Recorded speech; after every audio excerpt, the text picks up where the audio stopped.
A paz do Senhor, amados. Eu sou o pastor Adeuci dos Reis.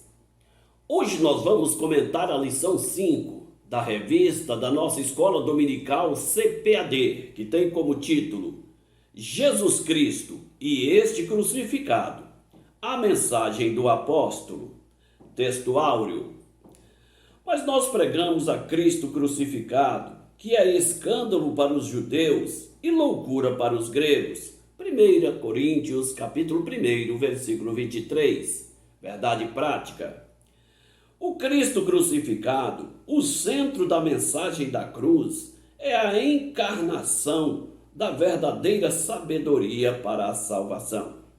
Amados, hoje nós vamos estudar a lição 5, Jesus Cristo e este crucificado. Esta era a mensagem do apóstolo Paulo. Quando Jesus ele morreu crucificado, muitas pessoas acreditaram que aquele movimento religioso criado por Jesus havia se acabado. Naquele tempo, afirmar que Jesus era o Filho de Deus era motivo de blasfêmia, especialmente para as autoridades. A cruz de Cristo, ela se tornou escândalo para os judeus e loucura para os gregos, porque acreditar que aquele que morreu pendurado em uma cruz se tornasse o salvador do homem era um ato de loucura. Somente um louco poderia acreditar naquela história. Mas a mensagem da cruz, ou seja, a morte e ressurreição de Cristo, ela foi e é a mensagem mais pregada em todos os tempos. A carta do apóstolo Paulo, no capítulo 1, o versículo 23, o apóstolo Paulo afirma: nós pregamos Cristo crucificado, escândalo para os judeus e loucura para os gregos, mas para os que são chamados, tanto judeus como gregos, pregamos Cristo, poder de Deus e sabedoria de Deus. O apóstolo Paulo pôde compreender o mistério da cruz, a grandeza da cruz, quando ele se converteu no caminho de Damasco. Ele pôde compreender que o Cristo crucificado era verdadeiramente o Messias profetizado pelos profetas da antiga aliança.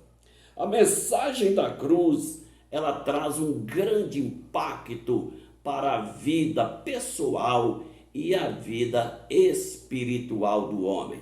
E hoje, o nosso enfoque é ressaltar que Jesus Cristo e este crucificado é o centro da mensagem cristã.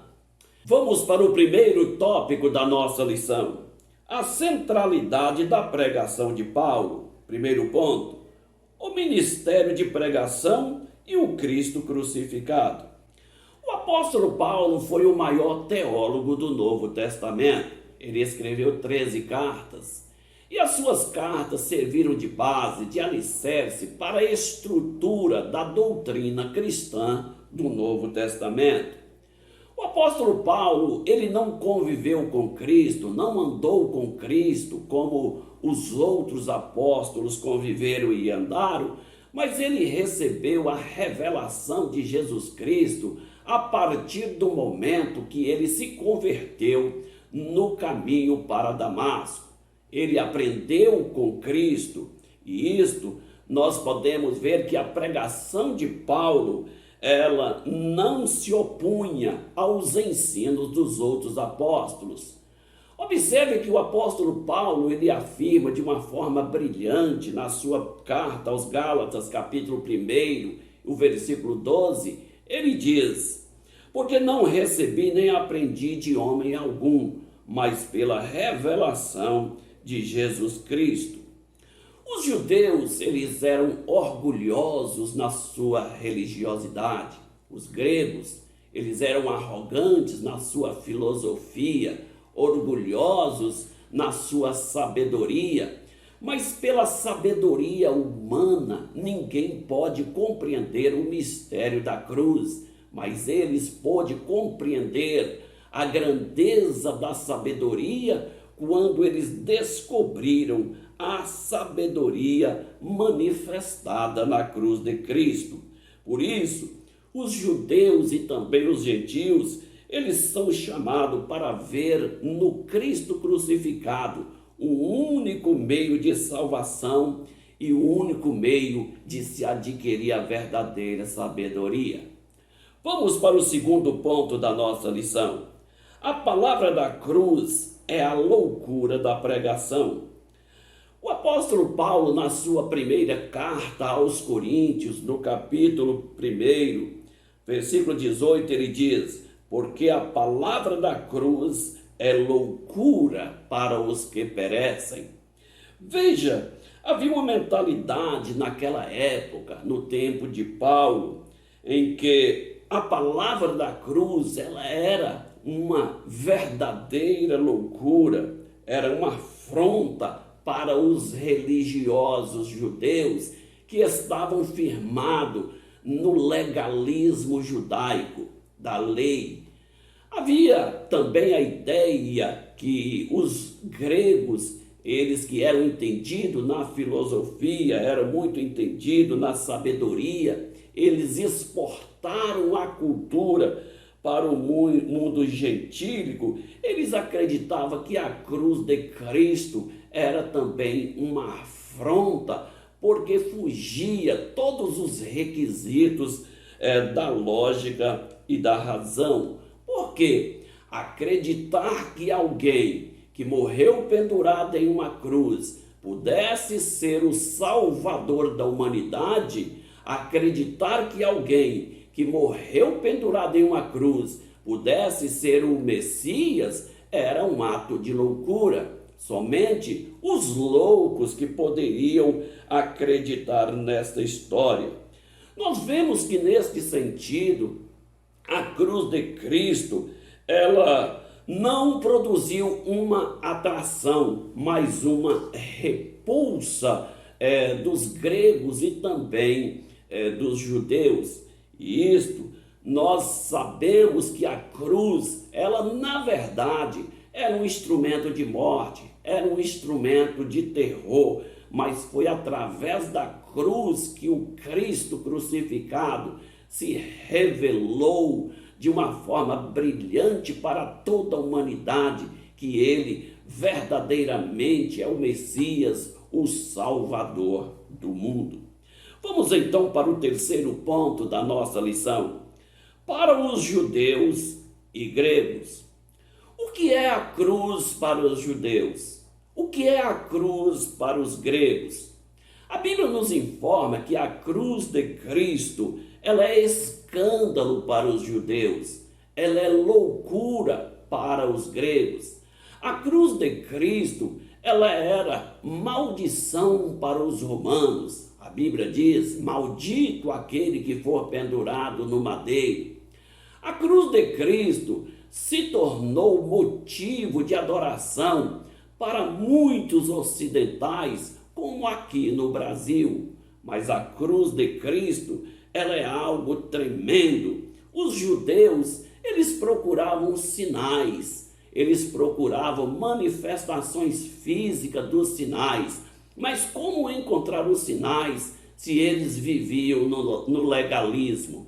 Como que eles poderiam ter os sinais se eles não acreditavam no Cristo da cruz? Os gregos, eles buscavam sabedoria na filosofia, eles buscavam sabedoria para compreender estes mistérios, mas nós sabemos que o mistério da cruz não se pode compreender através da religiosidade, nem apenas pela sabedoria humana. Isto nós vemos algo extraordinário quando a Bíblia ela diz que, embora a mensagem da cruz seja escândalo para os judeus, loucura para os gregos, para os que são salvos, ou seja, para a igreja do Senhor, ela é a manifestação do poder de Deus e da sabedoria de Deus. Por quê? Porque a cruz de Cristo, ela foge da lógica e da razão. Pela lógica, ninguém pode compreender o mistério do Cristo crucificado. Ninguém pode compreender o mistério da cruz. Então, a Bíblia nos informa que aprove Deus salvar pela loucura da pregação, porque a loucura de Deus, ela é mais sábia do que os homens. Então, nós podemos ver que a mensagem da cruz, ela preenche todas as necessidades da alma humana, o que a sabedoria do homem não pode fazer. O homem, pela sua sabedoria, ele não conheceu a Deus. Por isso, aprove Deus salvar pela loucura da pregação. Todas as pessoas que querem conhecer Deus pela sabedoria humana, eles acabam fracassando, eles acabam naufragando. E nós podemos compreender que para as pessoas que perecem, a cruz de Cristo, ela na verdade é uma loucura, mas para os que são salvos, é o poder de Deus para salvar. Para os que são salvos, para a igreja, é o poder de Deus para libertar, é o poder de Deus para transformar a vida do homem, é o poder de Deus que pode resgatar o homem do mundo do pecado e transformar ele em um verdadeiro cidadão do céu. Vamos então para o segundo tópico da nossa lição. Expressões-chave na doutrina de Paulo. Existem algumas expressões marcantes nas cartas do apóstolo Paulo, e aqui nós destacamos 3 expressões, que é Evangelho de Cristo, Cristo crucificado e Cristo ressurreto. Vamos tratar com estes pontos. Primeiro ponto, Evangelho de Cristo. A palavra evangelho, ela está contida nos livros de Mateus, Marcos, Lucas e João. A palavra evangelho também está enfatizada nas cartas de Paulo. Aliás, Paulo, com muita veemência, fez questão de frisar acerca do evangelho. E Paulo falou com tanta firmeza acerca do evangelho que cerca de 54 vezes nós encontramos esta expressão nas cartas do apóstolo Paulo. Mas o que é evangelho? Evangelho vem de uma palavra grega, euangelion, que significa boa nova, que significa boas notícias, notícias alvissareiras. E essas notícias alvissareiras são as notícias que Cristo estimulou os cristãos a proclamá-la. Por isso nós vemos no Evangelho de Marcos, no capítulo 16, o versículo 15, Jesus, ele dá uma ordenança para os seus discípulos, quando ele disse: ide por todo o mundo e pregai o evangelho a toda criatura. Pregar o evangelho é uma missão da igreja. Pregar o evangelho é uma responsabilidade de todos os cristãos. E muitas vezes nós falhamos nesta ordenança. Muitas vezes negligenciamos em cumprir o comando do Senhor, a ordem do Senhor Jesus para pregarmos o evangelho. Mas nós sabemos que o evangelho é o poder dinâmico de Deus, é o poder divino que pode agir na vida do pecador, transformando a vida do mais vil pecador. Por isso, nós precisamos pregar este evangelho de forma autêntica, de forma genuína. Em nossos tempos, nós estamos vendo muitas pessoas pregando um evangelho dotado de facilidades, vemos pessoas pregando o evangelho, um evangelho de faz de conta, um evangelho que não transforma a vida do pecador.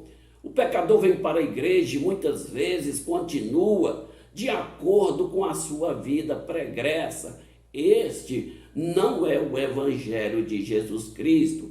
Esse evangelho moderno não é recomendado, porque nós estamos, na verdade, vivendo no século 21. A era é pós-moderna, mas o evangelho de Cristo, ele continua sendo primitivo e ele é poder de Deus para salvar o homem, para libertar o homem dos seus pecados. E é assim que nós devemos assumir o compromisso de pregar o evangelho.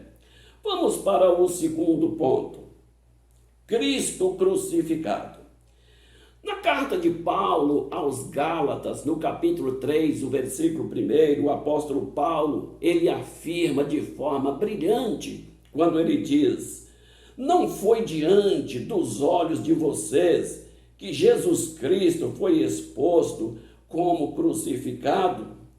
Veja só, se o mundo ele julgava como um ato de loucura, se o mundo ele considerava a cruz de Cristo algo tão terrível, a mensagem de Cristo crucificado para o apóstolo Paulo era a mensagem mais sublime, era a demonstração plena da sabedoria de Deus. E aqui nós podemos ver que a cruz de Cristo, ela traz uma ideia de fraqueza. A cruz de Cristo, ela traz uma ideia de loucura para aquele que não crê em Cristo como Salvador. Ela é loucura para aqueles que perecem.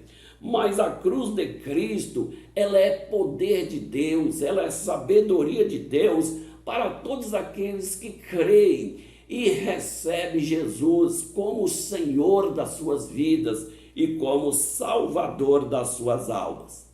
E aqui nós podemos ver que existe um contraste entre sabedoria e loucura. Estas palavras, elas são antagônicas, são opostas, e nós vemos aqui que estas palavras antagônicas, elas estão contidas na mensagem do apóstolo Paulo. Então, Paulo, ele apresenta a expressão do pensamento do povo do seu tempo, acreditando que a cruz era um objeto de loucura, era algo que somente louco poderia acreditar, mas em contrapartida, o apóstolo Paulo afirmava categoricamente que a cruz de Cristo é o poder de Deus para a salvação da alma de todo pecador.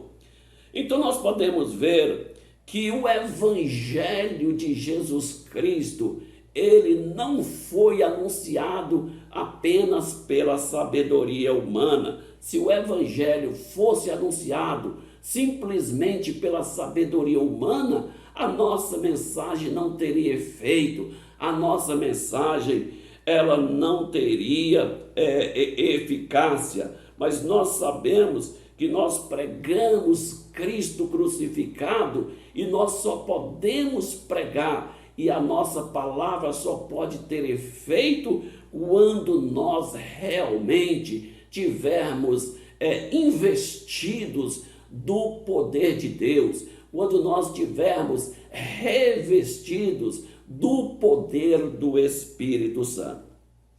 Terceiro ponto, Cristo ressurreto. Quando Cristo ele morreu, toda a promessa de redenção se cumpriu na cruz. Cristo, quando deu o brado, está consumado, ali ele realmente concluiu a obra redentiva. Mas a ressurreição de Cristo, ela foi algo tão extraordinário que se Cristo não tivesse ressuscitado, de nada adiantaria ele ter morrido em uma cruz. Se Cristo não tivesse ressuscitado, a sua morte expiatória seria apenas um ato de heroísmo. Mas Cristo, ele não foi um herói na cruz, ele foi o Redentor. Ele cumpriu todos os requisitos legais, todas as profecias do Antigo Testamento. Mas a ressurreição de Cristo é o complemento da sua obra redentora, e é através da ressurreição que esta obra redentora ela é aplicada na vida do pecador. Por isso, o apóstolo Paulo ele afirma: se Cristo não ressuscitou, então é vã a nossa fé. Mas nós podemos ver que o apóstolo Paulo ele afirma de forma brilhante na primeira carta aos Coríntios, no capítulo 15, o versículo 3 e 4, ele afirma de forma categórica: Cristo morreu por nossos pecados, segundo as Escrituras, foi sepultado e ressuscitou ao terceiro dia, segundo as Escrituras. Então, a ressurreição de Cristo, ela completou a obra da salvação, ela completou a obra da redenção. E a relação entre a cruz e o túmulo vazio de Jesus expressa o real significado que tem a cruz para a humanidade. A crucificação e a ressurreição de Cristo, elas formam uma unidade, ou seja, Jesus é o Senhor proclamado como Rei da Glória e como os verdadeiros Salvador da nossa alma. Mediante a morte e a ressurreição de Cristo, todo o projeto da salvação foi aplicado na vida do pecador que se arrepende dos seus pecados. Vamos para o terceiro tópico da nossa lição: os efeitos da mensagem da cruz. Primeiro ponto: uma vida no poder de Deus.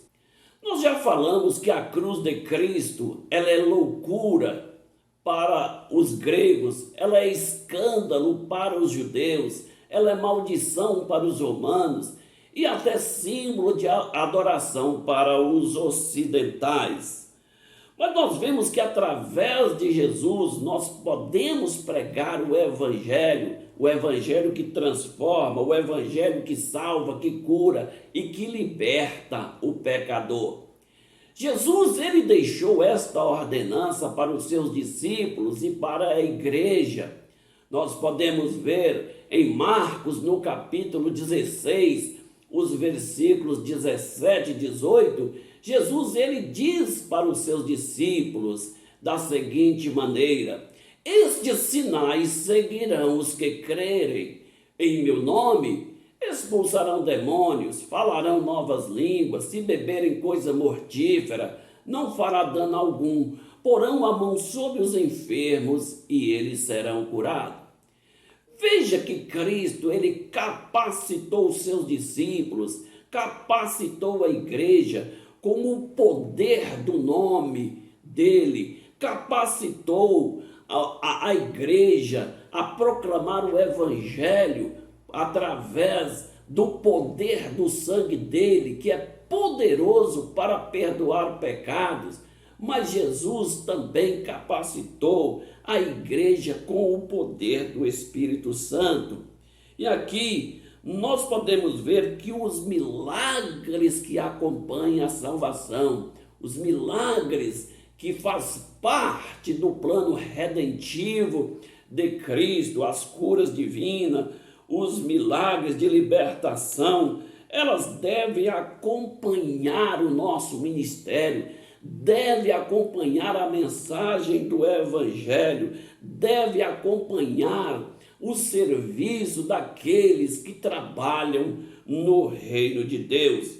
E isto não é apenas uma filosofia humana, isto é a manifestação do poder de Deus para a transformação da vida daqueles que creem no Evangelho. Vamos para o segundo ponto: uma vida de humildade. Veja só, quem é sábio em Deus contrasta a sabedoria da cruz com a sabedoria do mundo. Se nós contrastarmos a sabedoria de Deus com a sabedoria do mundo, nós vamos ver algo extraordinário. Por exemplo, a sabedoria do mundo, ela exclui Deus dos seus planos, exclui Deus dos seus projetos, exclui Deus dos seus sonhos. A sabedoria humana faz do homem um cético, um ignorante. O homem que ele é sábio em si mesmo, ele se torna um louco diante de Deus. A sabedoria do mundo é a sabedoria que enaltece o homem, coloca o homem no centro, coloca o homem como capacitado na sua posição social, no seu destaque. E isso nós podemos ver que esta sabedoria que enaltece o homem, coloca o homem como sendo autossuficiente, mas ninguém é autossuficiente. Todos aqueles que acreditam que são capazes e que são autossuficientes, eles acabam se decepcionando e acabam se fracassando. A sabedoria do mundo, ela também recusa conhecer a Cristo como Senhor, recusa reconhecer a Cristo como Filho de Deus, porque a sabedoria do mundo, ela se torna um ato de loucura diante de Deus. Quantas pessoas que têm a sua vida arruinada porque não reconhece o Cristo como Filho de Deus, e isto gera um prejuízo terrível para o homem, tanto aqui na terra, no seu viver terreno, como também no seu destino eterno. Mas em contrapartida, nós vemos aqui que uma vida de humildade leva o homem a conhecer e reconhecer Cristo como Senhor da sua vida, como Salvador da sua alma. A verdadeira sabedoria, a sabedoria da cruz, leva o homem a se prostrar diante de Deus e reconhecer que não é nada, reconhecer as suas fragilidades. O homem, quando ele reconhece que dele não é nada e que Deus é tudo, quando o homem reconhece que ele é passageiro e Deus é eterno, quando o homem reconhece que ele é terreno e que Cristo é celestial, quando ele reconhece que é criatura e ele é o Criador, ele passa a ter uma visão refinada, aguçada às coisas espirituais e passa a alcançar também a misericórdia do Senhor. A sabedoria da cruz leva também o homem a reconhecer a sua miséria, leva o homem a reconhecer as suas fraquezas, leva o homem a reconhecer a sua vida de falha, a sua vida de pecado. E o primeiro passo para o homem alcançar a misericórdia de Deus é reconhecer as suas fraquezas, é reconhecer as suas limitações, é reconhecer os seus fracassos e entender que nada pode, mas que Deus tudo pode na vida dele. Então a verdadeira sabedoria da cruz leva o homem a descobrir quem Jesus é de verdade, quem Jesus ele é, quem é Jesus. Veja que nos tempos que Jesus peregrinou nesta terra, muitas pessoas tinham visão e posição errada acerca da sua pessoa. Muitos viam Jesus apenas como filho do carpinteiro, como filho de Maria. Viam Jesus apenas como um homem de Nazaré. Viam Jesus certa vez até mesmo perguntou: quem dizeis os homens que eu sou? E ali os discípulos disseram, uns dizem que você é Elias, outros dizem que é Jeremias, outros dizem que é profeta, outros dizem que é João Batista. Mas veja só, naquele momento em que muitas pessoas tinham visões diferentes acerca do Cristo, do Messias, ele perguntou, e vós, quem dizeis que eu sou? Pedro, então, tomando a palavra, ele disse, tu és o Cristo, o Filho do Deus vivo. Por esta razão foi que Jesus falou, não foi carne e nem sangue que te revelou, mas o meu Pai que está no céu. Então a pessoa, quando abre o seu coração para Deus, ele manifesta a sua verdadeira sabedoria, o homem passa a compreender a grandeza de Deus. Todas as pessoas que se humilham, que se chegam a Deus, ele passa a descobrir que ele não é nada, ele passa a descobrir que o Senhor é tudo, que ele é Deus, e com o coração aberto ele passa também compreender esta grandeza de Deus, e somente um coração humilde, somente para um homem que desce dos seus pedestrais, ele pode compreender a grandeza de Deus. Certa vez Jesus ele disse, graças te dou, Deus, porque ocultaste isto aos sábios entendidos e revelaste aos pequeninos. Somente aqueles que se rende a Cristo e reconhece o senhorio de Cristo, eles podem ser manifestados nele a grandeza de Deus, o poder de Deus e também a sabedoria de Deus. Vamos para o terceiro ponto da nossa lição, uma vida na dependência do Espírito.